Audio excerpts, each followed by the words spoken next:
नमस्कार मित्रों, good morning. नमस्कार मित्रों, गुड मॉर्निंग। મિત્રો છઠ્ઠું ચેપ્ટર આપણે પૂરું કરી ચૂક્યા છીએ અને આજે કેટલાક મિત્રોની માંગણી એવી હતી કે સાહેબ બીજા ચેપ્ટરના કેટલાક પ્રશ્નો તમે સોલ્વ કરવા. તો મિત્રો હું બીજા ચેપ્ટરના કેટલાક સિલેક્ટેડ ક્વેશ્ચન હું તમને સોલ્વ કરવા આપું છું અને મિત્રો એને અનુરૂપ તમને પ્રેક્ટિસ માટે હું પીડીએફ ફાઇલ મોકલીશ. બરાબર? એટલે અત્યારે જે દાખલા ગણાવું છું એના જેવા એને અનુરૂપ હોય એવા દાખલા હું તમને પ્રેક્ટિસમાં આપીશ. તો મિત્રો તમે એને અહીંયા ગણશો અને પ્રેક્ટિસ કરશો તો મિત્રો એ મુદ્દાઓ તમારા બિલકુલ ઓકે થઈ જશે. એટલે ચિંતાનું કોઈ કારણ નથી. બીજું, એની અંદર જે થિયરી છે એ થિયરીની પીડીએફ ફાઇલ પણ હું મોકલું છું. બરાબર? એ પ્રશ્નોની હું ચર્ચા કરી ભૂતકાળમાં મિત્રો કરી ચૂક્યો. ભૂતકાળમાં આપણે જે ચર્ચા કરી ચૂક્યા છીએ, પણ છતાં કેટલાક વિદ્યાર્થીઓની માંગણીને ધ્યાનમાં રાખી અને હું તમને એ વસ્તુને આપી રહ્યો છું. તો મિત્રો આપણે જરાય સમય બગાડવો નથી અને આપણે ટુ ધી પોઈન્ટ જે તે દાખલા ગણાવું છું એ મિત્રો લગભગ સ્વાધ્યાય કે ઉદાહરણ ના મોટા ભાગના દાખલાઓ લઈ લો. તો મિત્રો એક પ્રશ્ન આવો પૂછાય છે આની અંદર કે તમને કોઈ ભૌતિક સમીકરણ દાખલા ગુરુત્વાકર્ષણ બળ F, ગુરુત્વાકર્ષણ બળ F is equal to capital G m1 m2 by r square. આવું એક તમને સૂત્ર સાનું સૂત્ર છે ગુરુત્વાકર્ષણ બળ. મિત્રો આમાં આવતી તમામ ભૌતિક રાશિઓ ના નામ તમને આપેલા હશે. જો m1 અને m2 પદાર્થના દળ છે, r બે પદાર્થો વચ્ચેનું અંતર હોય, r એ અંતર, m1 અને m2 જે તે પદાર્થના દળ અને capital G is equal to ગુરુત્વાકર્ષી સાર્વત્રિક અચળાંક. કેપિટલ G એ અચળાંક, સાર્વત્રિક અચળાંક ગુરુત્વાકર્ષણ. બરાબર? તો મિત્રો મને પ્રશ્ન આવો પૂછાય કે કેપિટલ G નો એકમ ખાલી છે, કેપિટલ G નું પારિમાણિક સૂત્ર ખાલી છે. આવો પ્રશ્ન પૂછો તો મિત્રો આપણે શું કરવાનું કે આપણને જે સમીકરણ આપેલું હોય એમાંથી આપણે જેનો એકમ જોઈતો હોય કે પારિમાણિક સૂત્ર જોઈતું હોય એ ભૌતિક રાશિને સૂત્ર કરતા બનાવી દો. સૂત્ર ગમે તે આપે, તમારે જે ભૌતિક રાશિનું પારિમાણિક સૂત્ર જોઈએ છે એનો એકમ જોઈએ છે એને તમારે સૂત્રનો કરતા બનાવી નાખવાનો. બરાબર છે? તો મિત્રો હવે મને આવું સમીકરણ આપેલું હતું કેપિટલ F બરાબર G m1 m2 by r. હવે હું G ને સૂત્ર કરતા બનાવીશ. હવે G ને સૂત્ર કરતા બનાવીશ તો મિત્રો આ ગુણાકારનો છે તો સામે જશે ભાગાકારનો સૂત્ર છે, આ ભાગાકારનો છે તો સામે જશે તો ગુણાકારનો સૂત્ર છે. તો G ને સૂત્ર કરતા બનાવો ધ્યાન G is equal to જો આ ગુણાકારનો થશે એટલે Fr square ભાગ m1 into m2. મિત્રો જો આ તમે ખોટું લખ્યું તો પછી આપણી વાર્તા પૂરી થઈ જાય. હવે મિત્રો પહેલા એકમની વાત કરીએ. તો મિત્રો આપણા પાસે સૂત્ર તૈયાર થઈ ગયું. તો સૂત્રનું આ બળ છે, આ અંતર છે, આ દળ છે. તો મિત્રો જો એકમ લખો G નો એકમ is equal જો મિત્રો આ બળનો એકમ તો કે ન્યૂટન, તો બળનો એકમ ન્યૂટન. અંતર છે, અંતરનો એકમ મીટર, પણ મીટરનો સ્ક્વેર તો ન્યૂટન ઇન્ટુ મીટર સ્ક્વેર પ્રતિ, છેદમાં છે દળનો એકમ કિલોગ્રામ, કિલોગ્રામ ઇન્ટુ કિલોગ્રામ એ કિલોગ્રામનો સ્ક્વેર તો કિલોગ્રામનો સ્ક્વેર તો તમને g નો એકમ મળી ગયો. હવે મિત્રો આ એકમ હોય પણ ખરો અને ન પણ.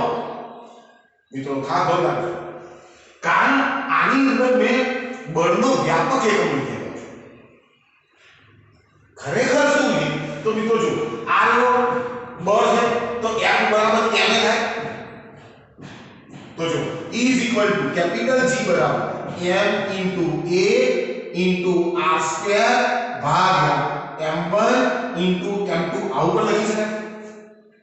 m બરાબર m ને તો મિત્રો હવે હું ફરી પાછો ફરી એકમ તો મિત્રો આનો એકમ કેવો થાય છે આના ઉપરથી એકમ તો આ ઘર છે એનો એકમ કિલોગ્રામ, આ જે પ્રવેગ છે મીટર પર સેકન્ડ નો સ્ક્વેર અને આ વળી પાછું અંતર છે અંતરનો સ્ક્વેર એટલે મીટરનો સ્ક્વેર અને ભાગ્યા કિલોગ્રામ ઇન્ટુ કિલોગ્રામ એટલે કિલોગ્રામનો સ્ક્વેર આવો આવશે. હવે મિત્રો આ 1 કિલોગ્રામ નું યુનિટ પ્લસ સેકન્ડ સ્ક્વેર જે છેદમાં છે એ તો નીચે આવી જવાનું અને અહીં આવી જો મીટરનો ક્યુબ થશે. આ મીટર સ્ક્વેર આ એક વખત મીટર તો E is equal to મિત્રો ધ્યાનથી મીટરનો ઘન ભાગ જો મીટરનો ક્યુબ અને છેદમાં શું આવશે કિલોગ્રામ ઇન્ટુ સેકન્ડનો સ્ક્વેર આવો એકમ આવશે. તો આ એકમ પણ સાચો છે, આ એકમ પણ સાચો છે.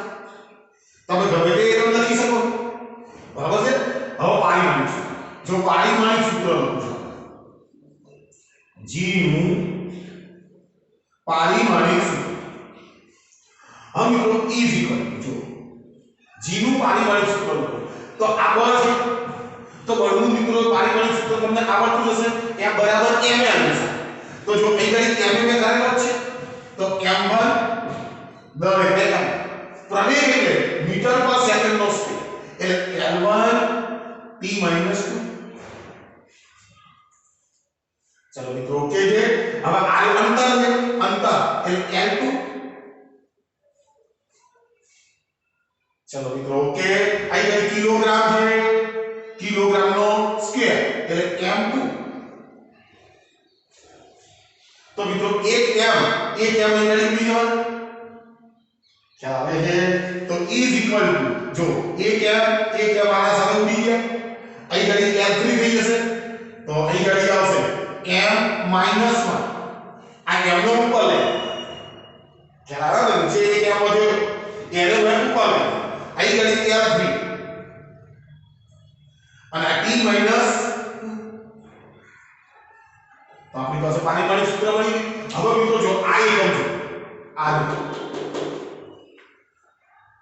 જોજો m3 m કોનો એકમ છે અંતર તો જો l3 પણ પેલા ને છેદમાં છે તો m - 1 સેકન્ડ સ્ક્વેર છેદમાં તો t - 2 આપણું પારિમાણિક સૂત્ર સાચું છે. તો મિત્રો એક આવા પ્રકારના પ્રશ્નો છે. બીજી એક વસ્તુ આની સાથે રિલેટેડ છે મિત્રો જરા ધ્યાન માની લઈએ કે આ જે સૂત્ર આપેલું છે મને આ સૂત્રની અંદર આ કેપિટલ G એ મિત્રો ગુરુત્વાકર્ષણનો તમે સારી રીતે ભણવાના છે. આપણું ચક્ર જે ગુરુત્વાકર્ષણ છે ને એની અંદર આ સાર્વત્રિક અચળાંક જે છે આખા વિશ્વમાં આ કેપિટલ G ની કિંમત કોન્સ્ટન્ટ જે કેવેન્ડિશ નામના વૈજ્ઞાનિકે શોધી જેની value G is equal to 6.67 into 10⁻⁻11 newton into metre square પર કિલોગ્રામ સ્ક્વેર છે. જો એકમ એટલે આ એની કોન્સ્ટન્ટ કિંમત છે 6.67 into 10⁻11 newton into metre square પર કિલોગ્રામ નો સ્ક્વેર. હવે મિત્રો મને એમ કે E is इक्वल टू खाली जगह डाई इंटू सेंटीमीटर स्क्वेर पर ग्राम स्क्वेर। मित्रों बरोबर ध्यान થી સમજો MKS પદ્ધતિમાં મને એકમ આપેલો છે આ એકમ CGS એકમ પદ્ધતિનો એકમ છે સેન્ટીમીટર ગ્રામ ડાઈ આ CGS એકમ એટલે એનો અર્થ એ થયો કે મારે MKS એકમ પદ્ધતિનો જે આંકડો આપેલો છે એને મારે CGS પદ્ધતિમાં રૂપાંતર કરવો છે। चलो ओके तो मित्रों શું કરવાનું જો આ જે આંકડો હોય એને તો મૂકી રાખો જે હોય એ 6.67 into 10⁻⁻11 આ આંકડાને ભૂલવાનો હવે જો ન્યૂટન ને મારે ડાયમાં કન્વર્ટ કરવું તો 1 ન્યૂટન is equal to 10⁵ ડાય થાય 1 ન્યૂટન is equal to 10⁵ ડાય बराबर तो न्यूटन ने હું ડાયમાં કન્વર્ટ કરું ગુણ્યા 10⁵ ગુણે હવે જો મીટર ને મારે સેન્ટીમીટર 1 મીટર બરાબર 100 સેન્ટીમીટર થાય એટલે 10⁵ થાય પણ મિત્રો આનો તો સ્ક્વેર છે એટલે 1 મીટરના 10⁵ સેન્ટીમીટર થશે એનો પાછો સ્ક્વેર કરવો પડશે એટલે 10⁴ એટલે ગુણ્યા 10⁴ છેદમાં આવજો આ કિલોગ્રામ 1 કિલોગ્રામ બરાબર 1000 ગ્રામ થાય 10⁵ 1 કિલોગ્રામ બરાબર 10⁵ ગ્રામ પણ એનો પાછો સ્ક્વેર એટલે એની આવશે 10⁶ મિત્રો આ બરાબર સમજો હવે જો આયો 11 આયો 4 ને 5 9 થશે અને આયો ઉપર જશે એટલે માઈનસ ઘાતાંક થશે એટલે જો શું આવશે is equal to 6.67 into જો મિત્રો આ 11 ને 100 આ ઉપર જશે એટલે માઈનસ થશે ને એટલે 17 ઓકે 11 ને 6 17 થશે 17 માંથી 9 બાદ કરો 17 માંથી 9 આ હશે એટલે 10⁻⁻8 માઈનસ ઘટાડ આવશે શું આવ્યું ડાઈ ઇન્ટુ સેન્ટીમીટર સ્ક્વેર પર ગ્રામ સ્ક્વેર 17 માંથી 9 ગયા એટલે 9 ને 8 17 થશે ખ્યાલ આવે તમને તો મિત્રો આ એક જ પ્રશ્ન છે પણ એ પ્રશ્નના રિલેટેડ ઘણા બધા ક્વેશ્ચનો પરીક્ષાની અંદર પૂછાતા રહ્યા છે એટલે તમને મેં એક ઉદાહરણ હું તમને પીડીએફ ફાઇલમાં આના બે ઉદાહરણ આપીશ તમે સોલ્વ કરજો બિલકુલ આસાનીથી તમે સોલ્વ એને કરી શકશો ઓકે મિત્રો તો મિત્રો બીજો પ્રશ્ન લઉં છું અને એ પણ ખૂબ અગત્યનો ક્વેશ્ચન છે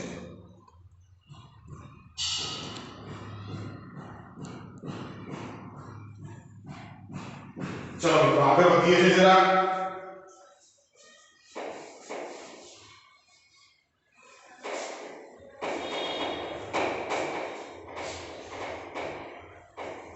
મિત્રો હું વારંવાર તમને કહું છું કે તમે જે તૈયાર કરો એ પરફેક્ટ તૈયાર કરજો તો તમને ફાયદો થશે જે તૈયાર કરો એ બિલકુલ પરફેક્ટ એના નિયમ અનુસાર चलो मित्रों આગળ વધીએ છીએ પ્રશ્નો જે તમારા પાઠ્યપુસ્તકના ઉદાહરણો રાખો છે પૃથ્વીના બે વ્યાસાંત બિંદુ A અને B એક સાથે ચંદ્રનું અવલોકન કરતા બંને અવલોકન દિશાઓ એ ચંદ્ર પાસે થીટા બરાબર 1 ડિગ્રી 54 કલા જેટલો ખૂણો આંકે છે બરાબર છે મિત્રો જો પૃથ્વીનો વ્યાસ 1.276 into 10⁻⁷ મીટર હોય તો ચંદ્ર અને પૃથ્વી વચ્ચેનું અંતર શોધવાનું છે હવે મિત્રો ખાસ ધ્યાન રાખજો હવે મિત્રો માની લઈએ કે આની આપણી પૃથ્વી અર્થ આને ઈ વડે દર્શાવે અર્થ અને આર આપણો માની લઈએ કે ચંદ્ર મિત્રો ધ્યાનથી આમ ચિત્ર દોરું છું માની લો કે આર આપણો ચંદ્ર છે જેને અંગ્રેજીમાં મૂન કહેવાય બરાબર છે હવે આ પૃથ્વીનો વ્યાસાંત બિંદુઓ છે આર એ અને આર બી પૃથ્વીનો વ્યાસ હવે આપણે વ્યાસાંત બિંદુઓ ઉપરથી ચંદ્રનું અવલોકન કરીએ છીએ ચંદ્રના કોઈ સ્થળનું અવલોકન કરીએ તો મિત્રો તેની આ અવલોકન દિશા એ જ પ્રમાણે આની અવલોકન દિશા આની અવલોકન દિશા હવે એમના વચ્ચેનો જે ખૂણો આપ્યો છે એ ખૂણો આરો છે આ બે અવલોકન દિશાઓથી એમના વચ્ચેનો આરો ચંદ્ર છે આ પૃથ્વી છે આ પૃથ્વીનો વ્યાસ એ પૃથ્વીના વ્યાસને હું માનું કે સ્મોલ બી વડે સ્મોલ બી બરાબર છે પૃથ્વી અને ચંદ્ર વચ્ચેનું જે અંતર છે એને માની લો કે હું કેપિટલ ડી વડે મિત્રો ફરી કહું છું આના ગમે તે લેટરો તમે વાપરી શકો એટલે કોઈ ચિંતા કરવાની નહીં હવે મિત્રો મને શું આપ્યું છે તે એક તો થીટા આવ્યો છે theta is equal two 1 degree 54 કલા અવલોકન દિશાઓ વચ્ચેનો ખૂણો મને 1 ડિગ્રી 54 કલા આપેલો છે બીજું મને પૃથ્વીનો વ્યાસ તો વ્યાસને મેં બે વડે બતાવ્યો છે તો b ઇઝ ઇક્વલ ટુ જો અહીંયા લખું છું પૃથ્વીનો વ્યાસ b ઇઝ ઇક્વલ ટુ 1.276 ગુણ્યા 10⁻7 મીટર પૃથ્વીનો વ્યાસ મને આટલો તો મારે શોધવાનું શું હોય કેપિટલ ડી બરાબર ક્વેશ્ચન તો મિત્રો આવા પ્રશ્નોની અંદર આ ખૂણો જે છે એ ખૂણાને તમારે રેડિયનમાં લાવવો પડશે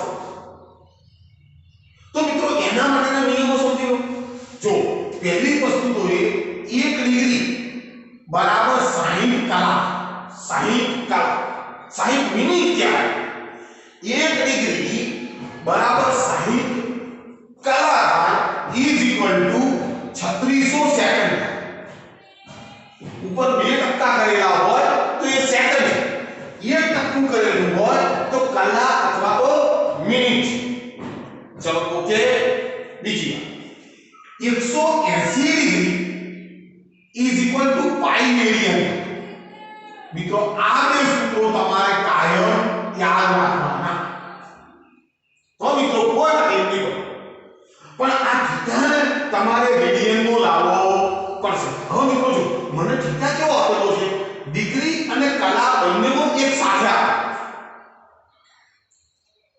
તો મારે ગમે તે એકનો એનો રૂપાંતર કરવું જ પડે એટલે જો 1 ડિગ્રી બરાબર 60 કલા થાય 1 ડિગ્રી બરાબર 60 કલા થાય અને પેલી 54 કલાક હતી તો મિત્રો આની જગ્યાએ હું આવું લખું થીટા ઇઝ ઇક્વલ ટુ 60 કલાક વત્તા 54 કલાક તો આખો આપણો જે થીટા છે એ કલામાં આવી જશે તો થીટા ઇઝ ઇક્વલ ટુ જો મિત્રો 0 આવે છે 6 5 114 કલા થી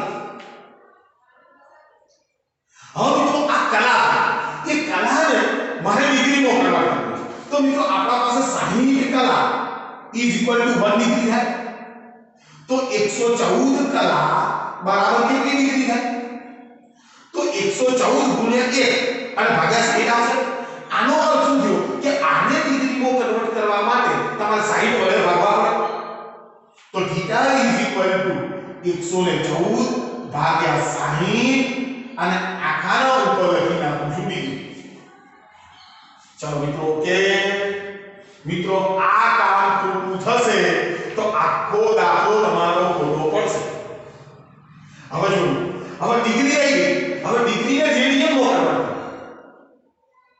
ડિગ્રીને રેડિયનમાં કન્વર્ટ કરવા તો 180 ડિગ્રી બરાબર પાઈ રેડિયન થાય તો આપણે સીધી કિલાસી બોલી 180 ડિગ્રી બરાબર પાઈ રેડિયન તો 114 ભાગ્યા 60 ડિગ્રી બરાબર કેટલા ડિગ્રી તો મારે શું કરવું પડે આને પાઈ ભાગ્યા 180 વડે ગુણવા પડે। જો અહીંથી આ પાય આવશે અને છેદમાં 180 આવશે। ખ્યાલ આવે છે? તો મિત્રો થીટા ઇઝ ઇક્વલ ટુ 114 ભાગ્યા 60 ગુણ્યા પાઈ ભાગ્યા 180। હવે આ શું થઈ ગયું? રેડિયન થઈ ગયું। ચલો મિત્રો ઓકે મિત્રો આ પ્રોસીજર તમે વ્યવસ્થિત સમજી લો। કેટલીક વખતે એમસીક્યુ પ્રશ્ન હેતુલક્ષી પ્રશ્નોની અંદર માત્ર આટલું પૂછે છે કે ભાઈ આટલી ડિગ્રીને કલામો કે સેકન્ડમાં કન્વર્ટ કરો કે આટલી સેકન્ડને ડિગ્રીમાં કન્વર્ટ કરો રેડિયનમાં કન્વર્ટ કરો। તો મિત્રો આ બે નિયમો તમને ખબર હોય તો તમે ફટાફટ કરી શકો। તો ચલો થીટાને અમે તૈયાર કરી નાખો। આવો નવો મૂકી રાખો બરાબર છે। હવે મિત્રો જો મારે આ અંતર શોધવાનું પૃથ્વી અને ચંદ્ર વચ્ચેનું અંતર। તો મિત્રો આપણે 10મા ધોરણમાં ભણ્યા છે ખૂણો બરાબર 4 ભાગ્યા ત્રિજ્યા। તો મિત્રો જો ખૂણો બરાબર 4 ભાગ્યા ત્રિજ્યા બરાબર છે। તો ખૂણો કેટલો? તો કે થીટા।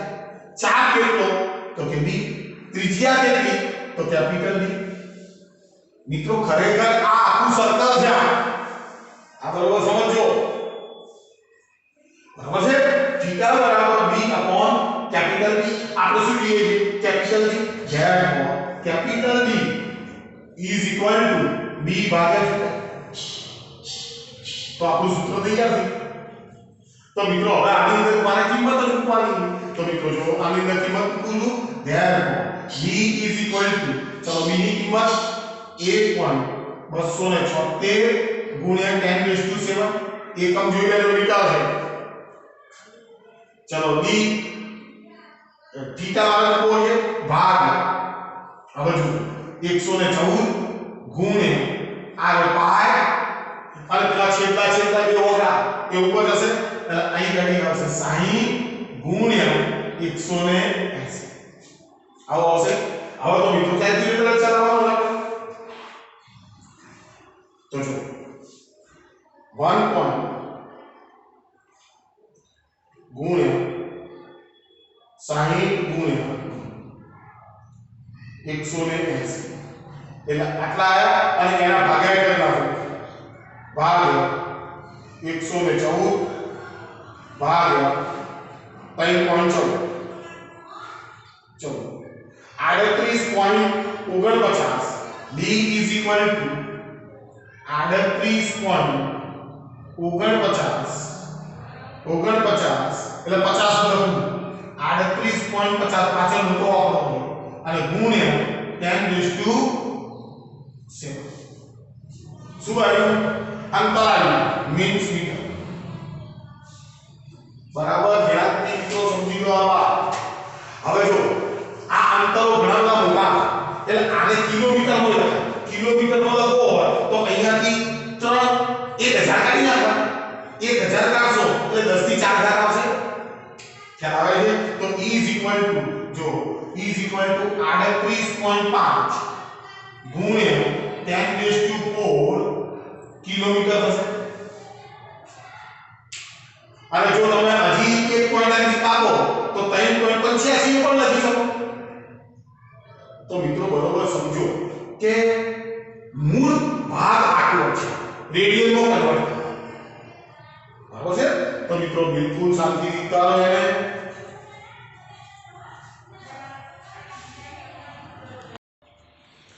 ચલો મિત્રો ઓકે ચલો મિત્રો એક સરસ દાખલો લઉં છું જો એ પાઠ્યપુસ્તકના ઉદાહરણનો દાખલો છે 2.7 આપણે સાદા દોલનના આવર્તકાળનું માપન કરીએ છીએ જેમાં ક્રમિક અવલોકનના માપ નીચે મુજબ મળે છે 2.63 સેકન્ડ 2.56 સેકન્ડ 2.43 સેકન્ડ 2.71 સેકન્ડ અને 2.80 સેકન્ડ। તો અવલોકનમાં ઉદ્ભવતી નિરપેક્ષ ત્રુટિ સાપેક્ષ ત્રુટિ અને પ્રતિશત ત્રુટિની ગણતરી કરવાની છે।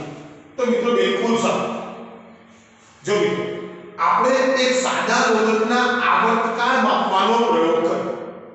આવર્તકાળનો સંકેત છે કેપિટલ E।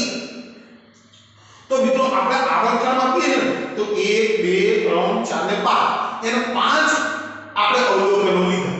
તો મિત્રો એ પ્રાયોગિક અવલોકનો છે।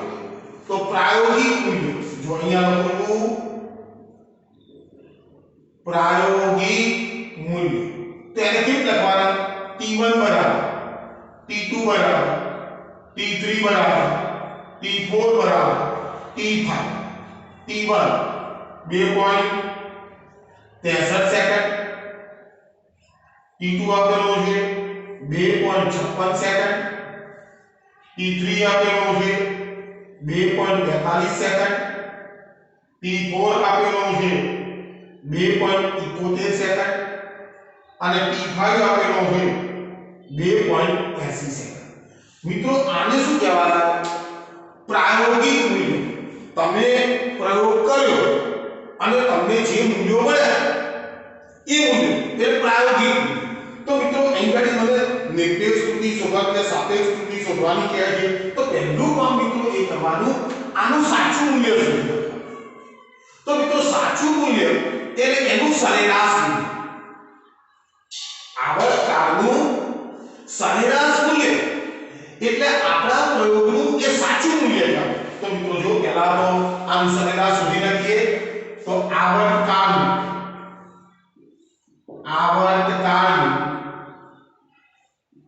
સરેરાશ મૂલ્ય એને શું કહેવાય સાચું મૂલ્ય। સરેરાશ ને આપણે 10મા ધોરણમાં T bar X bar Y bar A બાર આ સરેરાશ છે। સરેરાશ મિત્રો કેવી રીતે શોધાય અવલોકનનો સરવાળો ભાગ્યા અવલોકનની સંખ્યા। તો મિત્રો સીધું સૂત્ર E T1 plus T2 plus T3 plus T4 plus T5 ભાગ્યા કેટલા અવલોકનો છે 5। હવે મિત્રો તો ઝડપ કાઢવા માટે આપણે શું કરવાનું કે આ લંબાઈ એની લખવાના અને સીધો સરવાળો કરવાનો। તો T બાર જો મિત્રો હું બધાનો સરવાળો કરું છું અને 5 વડે ભાગું તો 2.63 વત્તા 2.56 વત્તા 2.43 વત્તા 2.71 વત્તા 2.80 ઇઝ ઇક્વલ 13.12 એને કેટલા વડે ભાગવાના 5 તો ભાગ્યા 5 2.62 જો 2.62 મિત્રો આવું આવશે 2.624 પણ 2 પછી કોકનો 4 છે એટલે આપણે 2.62 એને કરી શકીએ બરાબર છે। તો T બાર is approximately 2.62 થી દાખલો ગણવું અને આ શું જોયું સેકન્ડ આવર્તન એકમ શું તો સેકન્ડ। તો મિત્રો આવા પ્રશ્નોની અંદર પહેલા શું શોધી લેવાનું તમારે આવર્તકાળનું સરેરાશ મૂલ્ય। જે ભૌતિક રાશિનો તમે પ્રયોગ કર્યો હોય મિત્રો આ કોઈ ઉદાહરણ છે આ સાદા લોલકનો પ્રયોગ કર્યો એટલે આપણે આવર્તકાળ માપ્યો। મિત્રો કોઈ બીજો પ્રયોગ હોય દર માપવાનો પ્રયોગ હોય ઘનતા માપવાનો પ્રયોગ હોય કે બીજી કોઈ ભૌતિક રાશિ માપવાનો પ્રયોગ હોય તો એ પ્રકારના એની સંકેતો લખવાના હોય। ઘનતા આપી હોય ρ1 ρ2 ρ3 દર માપવાનો પ્રયોગ હોય તો m1 m2 m3 ત્રિજ્યા માપવાનો પ્રયોગ હોય r1 r2 r3 જેટલા અવલોકન આપેલા હોય તે પ્રમાણે તમારે લખવાનું અને એનું સાચું મૂલ્ય શોધી કાઢવાનું। ચાલો મિત્રો ઓકે। હવે મિત્રો ખૂબ અગત્યનું સ્ટેપ છે અને એ છે આપણી નિરપેક્ષ ત્રુટિ શોધવા માટેનું વિધિ। જો હવે મિત્રો ધ્યાનથી દરેક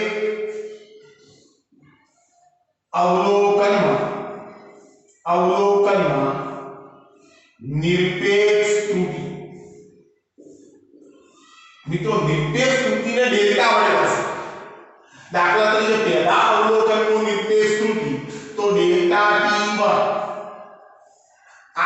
પહેલા અવલોકનમાં રહેલી નિરપેક્ષ ત્રુટિ કહેવાય. મિત્રો એનું એક સૂત્ર જ છે is equal to મિત્રો પ્રાયોગિક મૂલ્ય ઓછા સાચું મૂલ્ય. આ સાચું મૂલ્ય મિત્રો પણ નિરપેક્ષ ત્રુટિને હંમેશા માનાંકમાં દર્શાવો એટલે એની કિંમત ધન જ લેવાય. એટલે મિત્રો જો આને માનાંકમાં કરી નાખું એ જ પ્રમાણે આને માનાંકમાં કરી નાખું તો મિત્રો આનું સૂત્ર કેવું થશે delta t1 is equal to પ્રાયોગિક મૂલ્ય. તો પ્રાયોગિક મૂલ્ય કેટલું r t1 ઓછા સાચું મૂલ્ય કેટલું તો કે t બાર. આ મિત્રો એક સૂત્ર છે બરાબર. તમને આ સૂત્ર તૈયાર થઈ ગયું હોય તો તમે ડાયરેક્ટ એના સીધા મૂલ્યો લખી શકો. તો મિત્રો જો delta t1 માનાંક is equal to t1 એટલે 2.63 અને આ છે 2.62. તો મિત્રો આપણે ડાયરેક્ટ આને 0.0 લખી શકીએ. 2.63 માંથી 2.62 તમે બાદ કરશો અને આપણે કિંમત તો ધન લેવાની છે એટલે આમાંથી આ બાદ કરો કે આમાંથી આ બાદ કરો વસ્તુ હજી લેવાની. ચલો એ પ્રમાણે delta t2 is equal to જો 2.56 આ છે 2.62 તો 56 ને 4 60 60 ને 2 62 એટલે 0.06 ડેલ્ટા t3 ચલો is equal to આ છે 42 અને આ છે 62 બરાબર છે. આ મોટો છે જો 2.42 અને આ છે 2.62 અને 42 ને 10 52 ને 10 62 એટલે 0.20 આવશે. જો 2 પોઈન્ટ અહીંયા કરું છું 2.62 ઓછા 2.42 તો 0 2 અને 0 ખ્યાલ ના આવતો હોય તો તમે સાઈડમાં ગણતરી કરી શકો છો. ચલો delta t4 is equal to જો 2.71 આ છે 2.62 ને 8 62 ને 8 70 થાય 70 ને 71 એટલે 0.09 અને delta t5 is equal to જો 2.80 આ છે 2.62 એટલે 62 ને 8 70 થાય 70 ને 10 80 એટલે 0.18 થશે 0.18. મિત્રો આ શું છે ફરી કહું દરેક અવલોકનમાં નિરપેક્ષ ત્રુટિ. હવે મિત્રો જો સેકન્ડ મોટી સેકન્ડ બાદ કરી એટલે આનો એકમ પણ બધે સેકન્ડ જ આપે. હું તો તમે સમય મોટી સમય જ બાદ કરો. હવે મિત્રો ખૂબ હવે દાખલો ચાલુ થયો આટલું તો તમારે દરેક તો કરવું જ પડશે. હવે જો મિત્રો સરેરાશ નિરપેક્ષ ત્રુટિ આ નિરપેક્ષ ત્રુટિ આ સરેરાશ નિરપેક્ષ ત્રુટિ. તો મિત્રો સરેરાશ નિરપેક્ષ ત્રુટિને ડેલ્ટા t બાર સરેરાશ આવી ને નિરપેક્ષ ત્રુટિને કોના વડે દર્શાવાય ડેલ્ટા t વડે. તો એના તમે બાદ કરી નાખો તો મિત્રો આ બધાનો સરવાળો is equal to delta t1 plus delta t2 plus delta t3 plus delta t4 plus delta t5 અને ભાગ્યા 5 તો ડેલ્ટા t 12 સરેરાશ નિરપેક્ષ ત્રુટિ. તો મિત્રો આંકડા મૂકવાના નહીં તો 0.01 વત્તા 0.06 વત્તા 0.20 વત્તા 0.09 વત્તા 0.18 is equal 0.54 આવે એટલે 5 વડે ભાગવાનું એટલે 0.08 જો એટલે આટલું આવ્યું 108 જો 0 પછી 8 છે તો તમે 11 કરી શકો એકડો કરી શકો. તો delta t bar is approximately 0.11 second. તો મિત્રો આ તમારો પહેલો જવાબ છે. તમને જે નિરપેક્ષ ત્રુટિ શોધવાની કીધી છે આ તમારો પહેલો જવાબ છે. હવે મિત્રો ધ્યાનથી સાંભળો. હવે કોઈ પણ ભૌતિક રાશિ જે છે એ ભૌતિક રાશિને આપણે ત્રુટિ સહિત દર્શાવીએ તો આની સરેરાશ નિરપેક્ષ ત્રુટિ અને આ ત્રુટિના આપણે ધનમૂલ્ય ધોરણો લીધા. એટલે મિત્રો જ્યારે પણ કોઈ પ્રયોગ કરવામાં આવે છે એ વખતે આ બધી ત્રુટિઓ જન્મતી હોય તો મિત્રો એનું સાચું મૂલ્ય કેટલું છે 2.5. તો મિત્રો આને આવર્તકાળને તમારે દર્શાવવો હોય તો મિત્રો જો હવે મારે આનું કોઈ કામ નથી પણ ખૂબ અગત્યનું કામ કહું છું. તો મિત્રો જો અહીં કરીને મારે આવર્તકાળને બતાવવો હોય ત્રુટિ સહિત આવર્તકાળ capital T is equal to T bar plus or minus delta T bar. મિત્રો આ મેથડ સમજો બરાબર. T આવર્તકાળ T બરાબર T bar એટલે એનું સાચું મૂલ્ય તો is equal to 2.65 plus or minus delta T bar એટલે 0.11.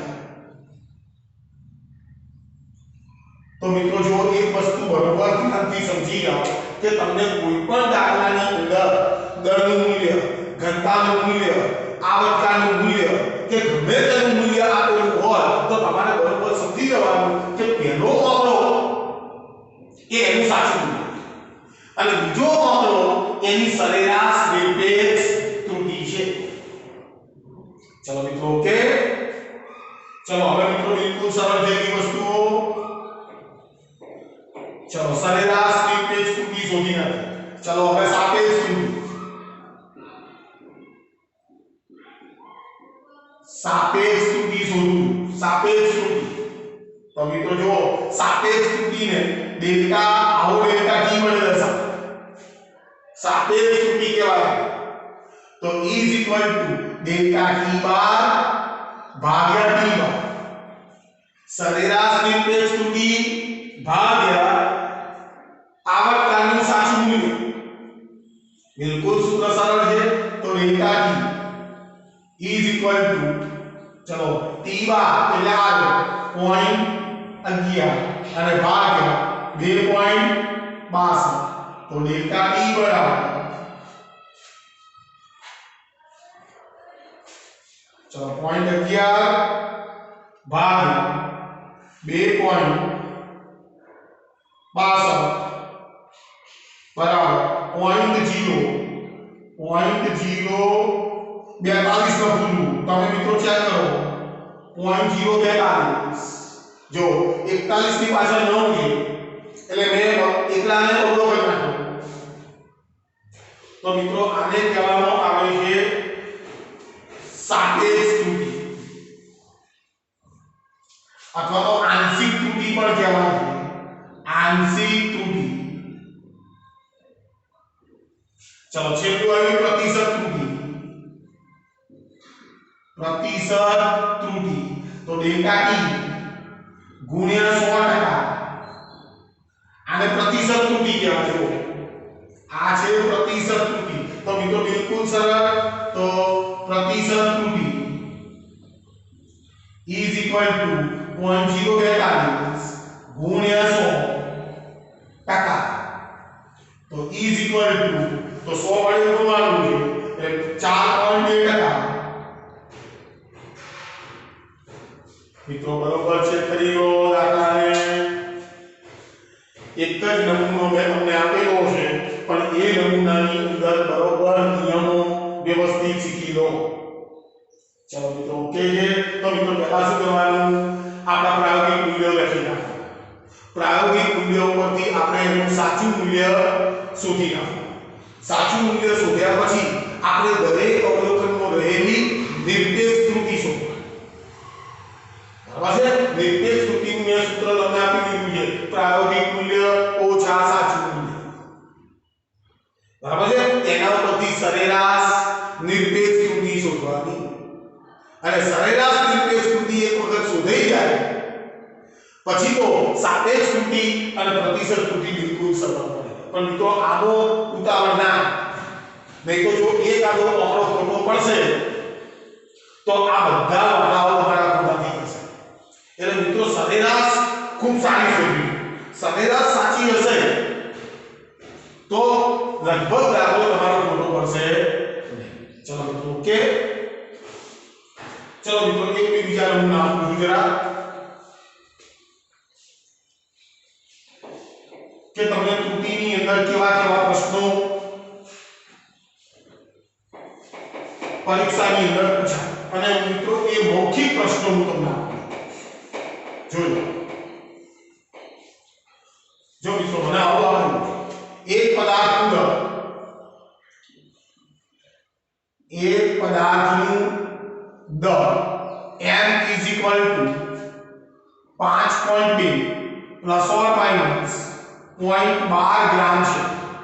આવો કે આવે એક પદાર્થનું દળ m બરાબર 5.2 plus or minus 0.12 ગ્રામ છે. તો તેમાં પ્રતિશત ત્રુટિ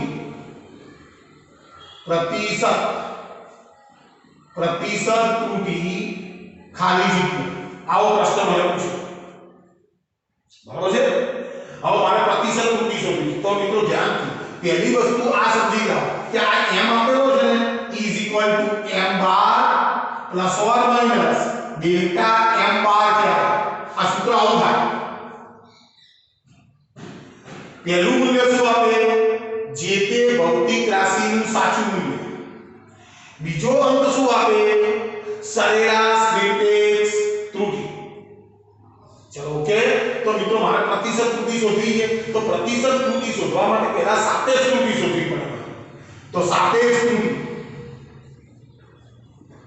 દળનો સાપેક્ષ ત્રુટિ ડેલ્ટા m. દરેક વખતે કોઈ ડેલ્ટા t નહીં કરવાના. જે ભૌતિક રાશિ તમને આપેલી હોય એ પ્રમાણે તમારે સૂત્ર લખવાનું. E is equal to જો ડેલ્ટા m બાર ભાગ્યા m. આ સાપેક્ષ ત્રુટિ આવી પણ તમારે સાપેક્ષ ત્રુટિ શોધવાની છે. તો કે ના માત્ર પ્રતિશત ત્રુટિ. તો છોકરો તરત જ આને 100 વડે ગુણી નાખે 100%. તો અહીં 100% આવશે. તો E is equal to તો હવે કઈ ત્રુટિ થઈ ગઈ આની? પ્રતિશત. તો આ હવે પ્રતિશત ત્રુટિ થઈ. તો જો અહીં ગઈ 0.12 ભાગ્યા 5.2 ગુણ્યા 100%. તો મિત્રો જો આને હું વેલ્યુ લાવું જેની તો 0.12 ગુણ્યા 100 અને ભાગ્યા 5.2 તો જવાબ આવ્યો 2.31. is equal to 2.31%. તો મિત્રો આનો અર્થ શું થાય કે તમે જે કંઈ પ્રયોગ કરી રહ્યા છો એ પ્રયોગની અંદર લગભગ 2%ની ત્રુટિ છે. તમે જે અવલોકનો લેવો છો ને એ અવલોકનની અંદર 2.3%ની ત્રુટિ છે એવું કહેવાય. પ્રતિશત. બરાબર છે મિત્રો. ચલો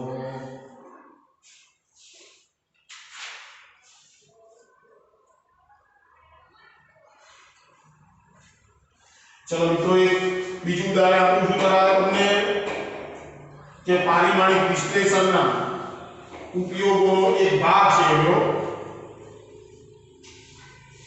અને તમારા પાઠ્યપુસ્તકનો હું ઉદાહરણ છે લગભગ લઈ લઉં છું. આ ઉદાહરણ છે 2.17. એક સારું જોવા વિચાર જેમાં ગોળાને એક દોરી સાથે બાંધેલું છે. એક દોરી સાથે બાંધેલું છે અને તે ગુરુત્વ બળની અસર હેઠળ દોલનો કરે છે. ધારો કે સાદા દોલનનો આવર્તન તેની લંબાઈ m, ગોળાના દળ m, ગુરુત્વ પ્રવેગ g પર આધારિત છે. તો પારિમાણિક રીતનો ઉપયોગ કરીને આવર્તનનું સૂત્ર લાવો. આ મિત્રો આ બધા દાખલા છે 3 ગુણો પરીક્ષામાં પૂછાતા. પારિમાણિક વિશ્લેષણના ઉપયોગ ના. તો મિત્રો અહીં ગાડી શું કહે છે કે મેં આવર્તકાળનું સૂત્ર મારે બનાવવું છે અને એ કોના ઉપર આધારિત છે એ મને આપેલું છે. જો આવર્તકાળ તેની લંબાઈ, દોલકની લંબાઈ, ગોળાનું દળ અને ગુરુત્વ પ્રવેગ g પર આધારિત છે. મિત્રો પહેલી વસ્તુ તો એ કે તમારે કોનું સૂત્ર બનાવવું છે તો સાદા દોલકનો આકાર, બરાબર, એને કેપિટલ T વડે દર્શાવાય. તો મિત્રો એના બધા સપ્રમાણતાના સંબંધો ધારવાના. મિત્રો બરોબર સમજો. તમને રકમનું લખેલું જ હશે કે આ ભૌતિક રાશિ કઈ કઈ ભૌતિક રાશિ પર ડિપેન્ડન્ટ છે એ આપેલું જ હશે. એટલે તમારે એની ચિંતા કરવાની જરૂર નથી. તો આપણે શું કરવાનું ખબર છે? બધાના સારા સંબંધો ધારવાના. એ સપ્રમાણતાનો સંબંધ. સારા એટલે સપ્રમાણતાનો સંબંધ કહેવાય. તો મિત્રો જો આવર્તકાળ T is proportional to f. સપ્રમાણતાનો સંબંધ આવે. આવર્તકાળ T is proportional to f. આવર્તકાળ T is proportional to g. મિત્રો આને તમે આખું પાછું કરી શકો, કોઈ ચિંતા નહીં કરવાની, બરાબર છે. હવે આ સપ્રમાણતાના તમે સંબંધ આવે. હવે શું કરવાનું મિત્રો કે આ જે ભૌતિક રાશિઓ છે એના ઉપર કોઈ ઘાતાંક મૂકી દેવાનો. માની લો કે આના ઉપર a મૂક્યો, આના ઉપર b મૂક્યો, આના ઉપર c મૂક્યો. ચાર ભૌતિક રાશિઓ હોય તો એના ઉપર મૂડી મૂકી છે. તમે ગમે તે મૂકી શકો, x y z મૂકી શકો, બરાબર છે. ગમે તે તમે લેટરનો ઉપયોગ કરી શકો. હવે મિત્રો આનો સમન્વય કરો તો ત્રણેયનો સમન્વય કરતા આ ત્રણેય સમીકરણનો સમન્વય કરતા તો T is proportional to L raised to A, M raised to B, G raised to C. આવું હશે. હવે ચલનાંકનું ચિહ્ન છે એને કાઢી નાખો તો વચ્ચે મારે કોઈ અચળાંક મૂકવો પડે.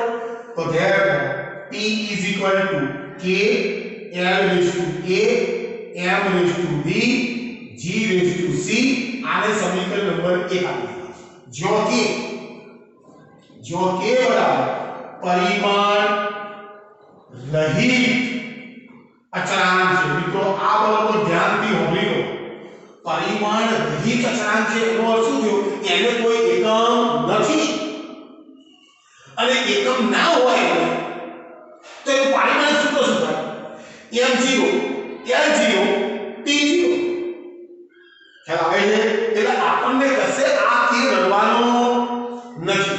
તો મિત્રો હવે પહેલું સમીકરણ તો બનાવી નાખ્યું. હવે બંને બાજુ સમીકરણ 1 ની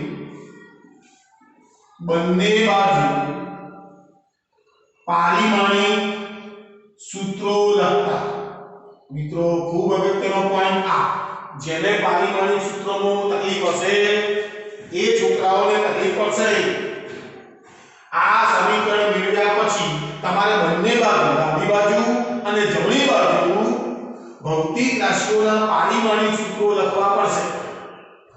તો મિત્રો જો આપણે અહીંયા હવે દાખલાના બાજુ ગણીએ છીએ તો આ બાજુ ડાબી બાજુ તો આવર્તકાળ છે તો આવર્તકાળનું પારિમાણિક સૂત્ર m0 l0 t1.